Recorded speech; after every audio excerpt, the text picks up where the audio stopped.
2024 release ஆயிடுச்சு நம்ம எல்லாருக்குமே தெரியும். இந்த ஆனுவல் பிளான்ல காமனா எல்லாருமே படிக்கிற மாதிரி எக்ஸாம், அதாவது பர்டிகுலரா இந்த டிகிரி படிச்சாதான் இந்த எக்ஸாம் எழுத முடியும் அப்படி இல்லாம காமனா எல்லாருமே எழுதக்கூடிய எக்ஸாம்ஸ் வந்து group 4, forest guard and watcher, forester, group 2 2A, PC exam, SI exam, group 1 எக்ஸாமும் இருக்குது. ஸோ இது எல்லாமே காமனாக பர்டிகுலராக இந்த டிகிரி இல்லாமல் எல்லா டிகிரி ஹோல்டரும் படிக்கலாம். அந்த குரூப் 4ல 10th குவாலிஃபிகேஷன், ஃபாரஸ்ட் கார்டு இந்த ஃபாரஸ்ட் வாட்சரில் 10th குவாலிஃபிகேஷன், பிசி எக்ஸாம் வந்து 10th குவாலிஃபிகேஷன், குரூப் 1 அப்புறமா ஃபாரஸ்டர், எஸ்ஐ இதெல்லாம் வந்து டிகிரி ஸ்டாண்டர்ட் வரும். அது குரூப் 2 டிகிரி ஸ்டாண்டர்ட் வரும். பட் எல்லாமே காமனாக இந்த டிகிரி தான் படிக்கணும் இல்லை, எல்லாருமே காமனாக எழுதுகிற ஒரு எக்ஸாம்ஸ். ஸோ மொத்தமாக group 1, group 4, forest card, forester, group 2, PCSI இது வந்து group 1, group 4, forest card, forester, group 2 அஃபீஷியலாக வந்து ரிலீஸ் பண்ணிட்டாங்க. பிசி எக்ஸாம், எஸ்ஐ எக்ஸாம் வந்து அஃபீஷியல் அன்அஃபீஷியல். பட் இருந்தாலுமே டிஎன்யூஎஸ்ஆர்பி வந்து எல்லா வருஷமும் எக்ஸாம் கண்டக்ட் பண்ணுறாங்க. ஸோ கண்டிப்பாக அடுத்த வருஷம் 2024மே PC exam, SI exam conduct பண்ணுறாங்கன்னு ஒரு அன்அஃபீஷியல் நியூஸ் இருக்குது. ஸோ இந்த 5மே வந்து அஃபீஷியலாக அனௌன்ஸ் பண்ணிட்டாங்க. இது வந்து அன்அஃபீஷியல், பட் வரும் அப்படின்னு ஒரு நம்பிக்கை இருக்குது. டோட்டலாக மொத்தம் அடுத்த வருஷம் மட்டும் ஒரு 7 எக்ஸாம் வர மாதிரி, எல்லாருமே காமன் எழுதுற மாதிரி 7 எக்ஸாம்ஸ் இருக்குது. இந்த 7 எக்ஸாமும் சிலபஸ் பார்த்தீங்கன்னா வச்சுங்களேன், ஒரே சிலபஸ் தான். தமிழ் வரும், மேக்ஸ் வரும், ஜிஎஸ் வரும். இதுதான் சிலபஸ். இப்போ தமிழ், மேக்ஸ், ஜிஎஸ்னா குரூப் 4 எழுதிடலாம். ஃபாரஸ்ட் கார்டுக்கு ஜிஎஸ். ஸோ இதை எல்லாம் சேர்ந்து படிக்கும்போது ஜிஎஸ் கவர் ஆகிடும். அப்போ ஃபாரஸ்ட் கார்டுக்கு எழுதிடலாம். ஃபாரஸ்ட்டுக்கும் ஜிஎஸ் கவர் ஆகிடும். குரூப் 2 2A, குரூப் 4 சிலபஸ் என்னவோ அதே தான். குரூப் 2 2A சிலபஸும் அதே தான். ஸோ அதுவும் தமிழ், மேக்ஸ், ஜிஎஸ் படித்தா கவர் ஆயிடும். PC exam Tamil, maths, GS படித்தா கவர் ஆயிடும். எஸ்ஐ எக்ஸாமும் தமிழ், மேக்ஸ், ஜிஎஸ் படித்தா கவர் ஆயிடும். இந்த பிசி எக்ஸாம் அண்ட் எஸ்ஐ எக்ஸாமுக்கு மட்டும் சைக்காலஜி வரும். அது ஈஸியாக தான் இருக்கும். குரூப் 1 கூட நம்ம படிக்கிற மேக்ஸ் வந்து கவர் ஆயிடும். பட் அந்த ஜிஎஸ் பொறுத்த வரைக்குமே டிகிரி ஸ்டாண்டர்ட் வரும். ஸோ அதை நம்ம வந்து கவர் பண்ணிக்கலாம். ஸோ இந்த 7 எக்ஸாமுக்கும் சிலபஸ் ஒரே சிலபஸ். அப்படின்னா ஒரே சிலபஸில் நம்ம 7 எக்ஸாம் வந்து அட்டன் பண்ண போகிறோம் நெக்ஸ்ட் இயர் 2024. ஸோ கண்டிப்பாக இது ஒரு நல்ல வாய்ப்பு. ஸோ இதை மிஸ் பண்ணவே கூடாது. ஏன்னா குரூப் 4 இருக்குது, ஃபாரஸ்டர் இருக்குது, குரூப் 2 இருக்குது, பிசிஎஸ்ஐ இருக்குது, குரூப் 1 இருக்குது. நல்ல ஒரு வாய்ப்பு, ஒரு அருமையான ஒரு சான்ஸ். இதுக்கு முன்னாடி இவ்வளோ எக்ஸாம் ஒரே வருஷம் எப்போ வந்தது எனக்கு சரியாக தெரியல. ஏன்னா ஒரு டைம் குரூப் 4 இருந்தால் குரூப் 2 நடக்காது. இப்போ 2022 தான் குரூப் 2 ஒன்றா நடத்துனாங்க. அதுக்கு முன்னாடி வரையும் குரூப் 4 தான், குரூப் 2 இருக்காது, குரூப் 2 இருந்தால் குரூப் 4 இருக்காது. பிசி எக்ஸாம் அது எல்லா வருஷமும் நடத்துகிறாங்க. ஸோ இப்படி ஒவ்வொரு வருஷம் மாற்றி நடந்தது. இப்போ எல்லா எக்ஸாமும் ஒரே வருஷம் நடக்கும் போது, அதுவும் சேம் சிலபஸ், எல்லாத்துக்கும் ஒரே சிலபஸ் தான். ஸோ அருமையான ஒரு வாய்ப்பு. ஸோ இப்போ இந்த வீடியோ எதுக்குன்னா, ஒரு சில டாக்ஸ் போயிட்டு இருக்கு. என்னென்னு வச்சுங்களேன், இது வந்து ஆனுவல் பிளான் வந்து பார்க்கறதுக்கு ஆனுவல் பிளானுமே இல்லை, அவங்க ஏதோ பிடிஎஃப் ரிலீஸ் பண்ண மாதிரி இருக்குது. இது வந்து போன ஆனுவல் பிளான் கம்பேர் பண்ணும்போது எக்ஸாம்ஸ் ரொம்ப கம்மி, நிறைய எக்ஸாம்ஸ் இல்லை. இது வந்து குரூப் 4 வந்து ஜனவரியில் வரும்னு சொல்ல முடியாது நோட்டிஃபிகேஷன். அப்போ எக்ஸாம் தள்ளி போதுன வாய்ப்பு இருக்குது. குரூப் 2 வேகன்சிஸ் கம்மியாக இருக்குது. ஸோ இந்த மாதிரி நிறைய ஒரு டாக்ஸ் போயிட்டு இருக்குது. நான் என்ன சொல்கிறேன்னா, டிஎன்பிஎஸ்சி ஆனுவல் பிளானை அவங்க அஃபீஷியல் வெப்சைட் ரிலீஸ் பண்ணியிருக்காங்க. அஃபீஷியல் வெப்சைட்டில் ரிலீஸ் பண்ணியிருக்காங்க. ஸோ அதுதான், அது வந்து 19 எக்ஸாம் தான் இருக்குது, ரொம்ப கம்மியான எக்ஸாம் இருக்குன்னா, டிஎன்பிஎஸ்சிக்கு முன்னாடி நிறைய எக்ஸாம் கண்டக்ட் பண்ணுற மாதிரி ஆனுவல் பிளான் விட்டாலுமே அதில் வந்து எல்லாமே கண்டக்ட் பண்ண மாட்டாங்க. கொஞ்சம் தான் கண்டக்ட் பண்ணி எக்ஸாம் வச்சு ரிசல்ட் விடுவாங்க. ஸோ அந்த ஆனுவல் பிளானுமே நிறைய எக்ஸாம் வந்து நடத்த மாட்டாங்க. ஸோ இதுலேயுமே இப்போ வந்து ஒரு 19 எக்ஸாம் இருக்குன்னு வச்சுங்களேன், அந்த 19மே நடத்துவாங்க சொல்ல முடியாது. நம்ம வந்து எல்லாமே நடக்குதுன்னு சொல்ல முடியாது. அதுலேயுமே வந்து அடுத்த ஆனுவல் பிளான் 2025 சில மாற்றங்கள் ஏற்படும். ஏன்னா குரூப் 4 வந்து 2023 ஆனுவல் பிளான் தான் இருந்துச்சு. இப்போ 2024 ஆனுவல் பிளான்ல ஆட் பண்ணிட்டாங்க. அப்போது ஸோ அந்த 19மே உங்களுக்கு வந்து இந்த வருஷம் நடத்துன்னு சொல்ல முடியாது. அப்போ வந்து எக்ஸாம்ஸ் ரொம்ப கம்மியாக இருக்குது. அப்போ வந்து அதெல்லாம் சொல்லவே தேவையில்லை. எக்ஸாம் கம்மியாக இருந்தாலுமே நம்ம படிக்கிற இந்த எக்ஸாம் அது இருக்குதா, குரூப் 4 இருக்கா, ஃபாரஸ்டர் இருக்குதா, குரூப் 2 இருக்கா, பிசிஎஸ்ஐ, அதை பிசிஎஸ்ஐலாம் டிஎன்யூஎஸ்சியில் நடத்துவாங்க, குரூப் 1 இருக்கா, அதை நம்ம பார்த்தா போதும். அவங்க அஃபிஷியலாக கொடுத்துருக்காங்க, அதை நம்பி படிக்க ஆரம்பிக்க வேண்டியதான். நோட்டிஃபிகேஷன் டேட்டு சொல்லிட்டாங்க. ஸோ அந்த டேட்டா ஃபிக்ஸ் பண்ணிங்க. அது வருது வரல, தள்ளி போகுது அதெல்லாம் கணக்கில் எடுத்துக்காதீங்க. தள்ளி போதோ தள்ளி போலையோ நம்ம எய்ம் வந்து படிக்கிறது. ஸோ அவங்க நோட்டிஃபிகேஷன் ஜனவரி சொல்லியிருக்காங்க. ஸோ அதை நோக்கி நம்ம அந்த நோட்டிஃபிகேஷன் எடுத்து தான் நம்ம படிக்கணும். அது வந்து அது பின்னாடி தான், அது நோட்டிஃபிகேஷன் ரிலீஸ் ஆகுது இல்லையா நம்ம பின்னாடி தான் தெரியும். ஒருவேளை ரிலீஸ் ஆகிடுச்சுன்னா என்ன பண்ணுவீங்க? அப்போ இறந்த டைமாக வேஸ்ட்டு தானே, திரும்ப அந்த டைம் கிடைக்குமா?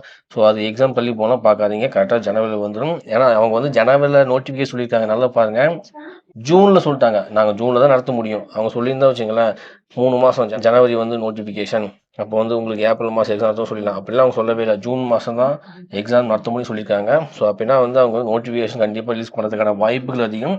ஜூன் மாதம் கண்டக்ட் பண்ணிடுவாங்க. அது ஞாபகம் வச்சுங்க. இன்னொன்று அந்த குரூப் 2 வேகன்சி சொல்கிறாங்க. 1294 வேகன்சி தான் இருக்குது அப்படின்னு சொல்லிட்டு. ஒரு ஞாபகம் வச்சுங்க, 2022 ஒரு குரூப் 2 நோட்டிஃபிகேஷன் வச்சு ப்ரீலிம்ஸ் எக்ஸாம் வச்சு அதில் பாஸ் பண்ணவங்களுக்கு மெயின்ஸ் கண்டக்ட் பண்ணிட்டாங்க. ஜனவரி 12 குரூப் 2 எக்ஸாம் ரிசல்ட் வரப்போகுது. ஸோ அவங்க நோட்டிஃபிகேஷன் விடும்போது எவ்வளோ வேகன்சி சொன்னாங்கன்னா 5400 வேகன்சி சொன்னாங்க. இப்போ ரீசெண்டாக அவங்க வந்து 500 வேகன்சி இன்க்ரீஸ் பண்ணியிருக்காங்க. ஸோ ரிசல்ட் இருக்கணும்னா 20 நாள் தான் இருக்குது. 20 நாளுக்கு முன்னாடி 500 வேகன்சி இன்க்ரீஸ் பண்ணியிருக்காங்க. ஸோ இந்த 1494 ஃபைனல் கிடையாது, இன்க்ரீஸ் ஆகலாம். ஸோ இன்க்ரீஸ் ஆச்சுன்னா அப்போ என்ன பண்ண முடியும்? நம்ம வந்து 1600 சொல்லிட்டு படிக்காமல் விட்டோம்னா லாஸ்ட் இன்க்ரீஸ் பண்ணால் என்ன பண்ண முடியும்? ஒன்றும் பண்ண முடியாது. நம்ம இழந்தது தான். ஸோ இப்போ வந்து 500 போஸ்ட் இன்க்ரீஸ் பண்ணிக்காங்களா, இது கூட ஒரு 500 போஸ்ட் இன்க்ரீஸ் ஆகட்டுமே, 1700 இல்லையா? 1700 கம்மி நினச்சிங்கன்னா குரூப் 2 பொறுத்தவரை இது நல்ல வேகன்ஸா. ஏன்னா குரூப் 2வில் போட்டி கம்மி. அங்கே வந்து இப்போ 1294 வேகன்சி வச்சுக்கோங்களேன். ப்ரிலிம்ஸ் கண்டக்ட் பண்ணுவாங்க. ப்ரிலிம்ஸ் பாஸ் பண்ணிட்டீங்கன்னா மெயின்ஸுக்கு எத்தனை பேர் எடுப்பாங்க? 1:10 இந்த ரேஷியோவில் தான் எடுப்பாங்க. அப்படின்னா ஒரு 12,000 பேர் வந்து எக்ஸாம் எழுதுவாங்க. 1600 போஸ்ட்டுக்கு மெயின்ஸ் வந்து 12,000 பேர் தான் எழுதுவாங்க. ஸோ அப்போ வந்து அங்கே போட்டி கம்மி. நீங்கள் வேக்கன்சி கம்மியெல்லாம் பார்க்காதீங்க, அங்கே வந்து போட்டி கம்மி. நீங்கள் ஈஸியாக நல்லா பண்ணால் மார்க் எடுத்துடலாம். ஸோ குரூப் 4 வந்து தள்ளி போகுமான்னு யோசிக்காதீங்க. குரூப் 2 வேகன்சி கம்மியாக இருக்குன்னு யோசிக்காதீங்க. பிசி எக்ஸாம் வருமா, எஸ்ஐஎக்ஸ் வருமா, இதெல்லாம் சொன்ன மாதிரி நடத்திடுவாங்க, அதெல்லாம் கணக்கில் வைக்காதீங்க. அவங்க வந்து ஆனுவல் பிளான் விட்டுட்டாங்க. அந்த ஆனுவல் பிளானை வச்சு நீங்கள் வச்சு எடுத்து வச்சு படிக்க ஸ்டார்ட் பண்ண வேண்டியதான் உங்கள் வேலை. இன்னும் சில பேர் வந்து என்ன சொல்லுவாங்கன்னா, ஜூன் மாதம் தான் எக்ஸாம். இப்போ வந்து குரூப் 4ம் ஜூனில் தான் வருது, ஃபாரஸ்ட்டும் ஜூனில் தான் வருது, ஃபாரஸ்டர் ஆகஸ்ட், குரூப் 2 ஆகஸ்ட், இதெல்லாம் பின்னாடி போகும். ஸோ எல்லாமே டைம் இருக்குதுன்னு எனக்கு பார்க்கறதுக்கு அப்படி தான் தெரியும். ஆனால் ஜூன் மாதங்கிறது ஒரு 6வது மாதமா? இப்போ வந்து டிசம்பர் எடுத்துங்க. ஏன்னா இன்னைக்கு 25 டேட் ஆகி போச்சு. இனிமேல்லாம் அந்த 5-6 நாளாக கணக்கு கிடையாது.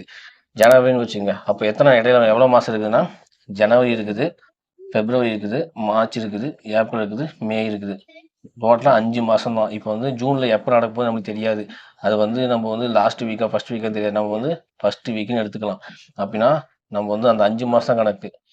ஜனவரி, பிப்ரவரி, மார்ச், ஏப்ரல், மே 5 மாதம். 5 மாதம்னா ஒரு 150 டேஸா?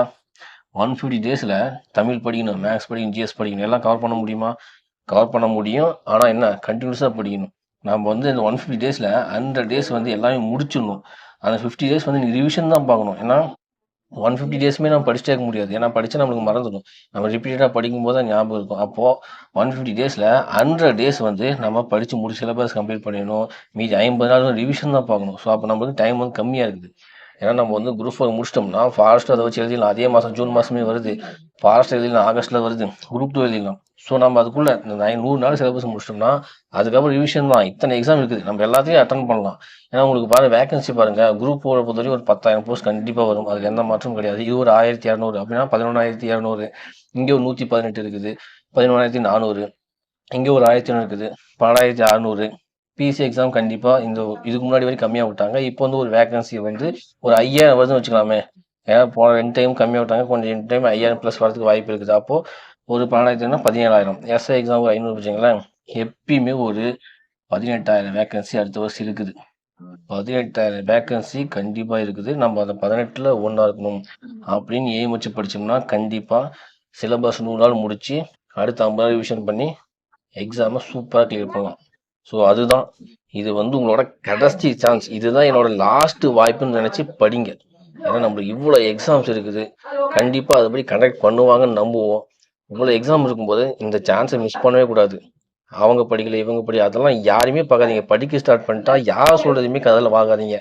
வந்து உங்களுக்கு நெகட்டிவாக பேசுகிற யாருமே அவங்க பேச்சை காதில் வாங்கிக்காதீங்க. நீங்கள் வந்து உங்களோட ஃபோக்கஸ் வந்து என்ன, ஒரு கவர்மெண்ட் ஜாப் வாங்கணுமா? அப்போ என்ன பண்ணணும்? அதுக்கு படிக்கணும். படித்தா தான் கவர்மெண்ட் ஜாப் கிடைக்கும்.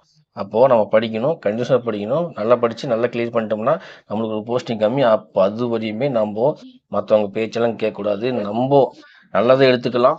சில பேர் டிமோட்டிவ் பண்ணுற மாதிரி பேசுனாங்கன்னா அவங்க பேச்சை காதில் வாங்கிக்காதீங்க. உங்களோட இலக்கை நோக்கி போங்க, அவ்வளோதான். உங்களோட லாஸ்ட் வாய்ப்பு நினச்சி இந்த எக்ஸாமுக்கெல்லாம் படிங்க. இந்த வருஷத்தோட நான் இந்த புக்கை எடுத்து வச்சிடணும், அடுத்த வருஷம் மறுபடியும் அந்த புக்கை எடுத்து படிக்கக்கூடாது, போஸ்டிங் போயிடும் சொல்லிட்டு படிங்க. கண்டிப்பாக ஒரு நல்ல வாய்ப்பு. டைம் கம்மியா இருக்கு. ஜூன் மாசம்லாம் ஏமாந்துடாதீங்க. ஜூன் மாசமெல்லாம் பார்க்கறது ரொம்ப தூரமா இருக்கும். டோட்டலி 150 டேஸ் தான் இருக்குது. அது நம்மளுக்கு படிக்கிறதுக்கு, ரிவிஷன் பண்ண சரியா போயிடும். ஸோ இதெல்லாம் வந்து உங்களுக்கு நான் ஷேர் பண்ண நினைச்சேன். இந்த வீடியோ யூஸ்ஃபுல்லாக இருந்தால் ஒரு தம்ஸ் அப் கொடுத்துருங்க. அப்படியே நம்ம சேனல் சப்ஸ்கிரைப் பண்ணிங்க. ஒரு சப்ஸ்கிரைப் வந்து நான் ஒரு அப்ரிசியேஷன் எடுத்துக்கிறேன். இந்த வீடியோ யூஸ்ஃபுல்லாக இருக்குது, அதனால ஒரு சப்ஸ்கிரைப் பண்ண சொல்லிட்டு இதை வந்து ஒரு அப்ரிசியேஷனை கொடுங்க. ஒரு அப்ரிசியேஷன் எடுத்துக்கிறேன். சப்ஸ்கிரைப் பண்ணிட்டு பெல் ஐக்கனை கிளிக் பண்ணி ஆல் கொடுங்க. அப்போ நான் போகிற வீடியோ நோட்டிஃபிகேஷனும். மீண்டும் உங்களை வேற சந்திக்கிறேன். தேங்க்யூ.